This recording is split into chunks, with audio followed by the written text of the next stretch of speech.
હું પંડ્યા આરતી આપ જોઈ રહ્યા છો સ્પાર્ક ટુડે ન્યૂઝ। રાજકોટ જિલ્લાના જેતપુર તાલુકાનું બોરડી સમઢિયાળા ગામ રખડતા ઢોર મુક્ત ગામમાં બનતા તારક મહેતા કા ઉલ્ટા ચશ્માની ટીમના કલાકારોએ બાલ મુકુંદ ગૌશાળાની મુલાકાત લીધી। જેતપુર તાલુકાના બોરડી સમઢિયાળા ગામ સંપૂર્ણ રખડતા ઢોર મુક્ત બન્યું છે, ત્યારે રખડતા 250 જેટલા ઢોરને બાલ મુકુંદ ગૌશાળામાં રાખવામાં આવ્યા છે। ત્યારે રખડતા ઢોર મુક્ત ગામની મુલાકાત માટે ફેમસ તારક મહેતા કા ઉલ્ટા ચશ્માની ટીમના સુંદર, અબ્દુલ, ગોલી, હાથી, ટપ્પુ,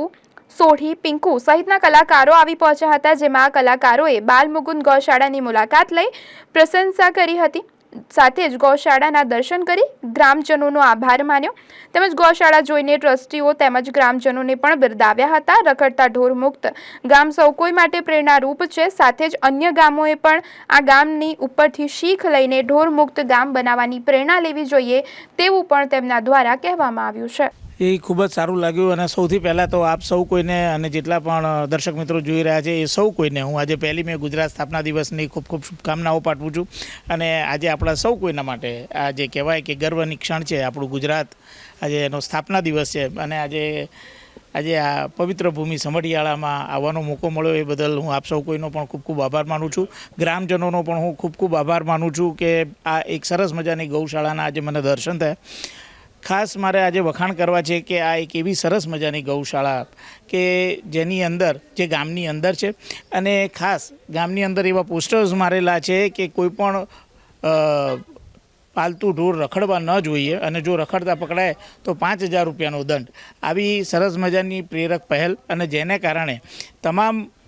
જે પણ ઢોર છે એ બધા જ ગૌશાળામાં અને ગૌશાળા પણ જોઈએ જે સીસીટીવીથી સજ્જ છે, એની ચોખ્ખાઈ તમે જુઓ, જે સરસ રીતે એની સારવાર થાય છે એ જોઈ અને ખરેખર પ્રેરણા લેવાનું મન થાય। અને સૌ કોઈ ગ્રામજનો, ટ્રસ્ટીઓ અને સૌ કોઈને બાલ મુકુંદ ગૌ સેવા ટ્રસ્ટના તમામ ટ્રસ્ટીઓને પણ હું ખૂબ ખૂબ બિરદાવું છું, ગ્રામજનોને બિરદાવું છું કે આવી સરસ મજાની ગૌશાળાનું એમણે નિર્માણ કર્યું છે અને ગ્રામજનોએ પણ સૌએ આમાં સાથ સહકાર આપ્યો છે અને રખડતા ઢોર મુક્ત એમણે જે ગામ બનાવ્યું છે એ સૌ કોઈ માટે પ્રેરણાદાયક છે। એટલે સંજયભાઈ વઘાસિયા છે, એમને પણ હું ખૂબ ખૂબ શુભકામનાઓ પાઠવું છું અને આમાંથી ઘણા બધા લોકો પ્રેરણા લઈ શકે અને રખડતા ઢોર મુક્ત આપણું ગામ થાય એવી પહેલ થઈ શકે એવી સરસ મજાની આજે અહીંયા અમને પ્રેરક ભાવના મળી। બહુ મજાની વાત તમે કરી। ઇલેક્શન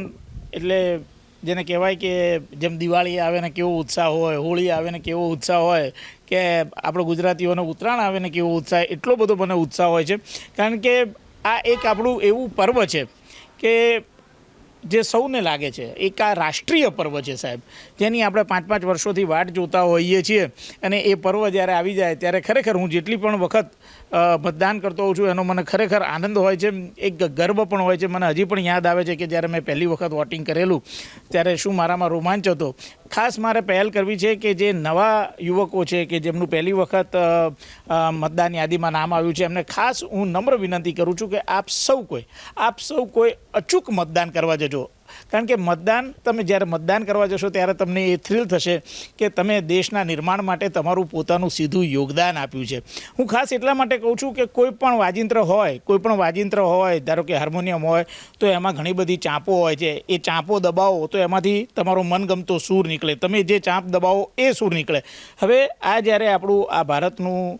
લોકતંત્ર છે કે લોકશાહી છે એને તમારે જે બાજુ લઈ જવી છે એના માટે તમે પોતે મતપેટી છે જે ઈવીએમ છે એના ઉપરની જે ચાંપ દબાવશો એ પ્રકારના સૂર વાગશે અને એ તરફ આપણું ભારત જવાનું છે। તો આ એક એવી સરસ મજાની આનંદની વાત છે, જો અત્યારે કહેતા પણ મારે તો ગુઝબમ્પ આવી જાય છે કે રૂવાડા ઊભા થઈ જાય છે કે આનાથી સારો મોટો પવિત્ર અવસર અને રાષ્ટ્રીય અવસર બીજો કોઈ હોઈ ન શકે। અને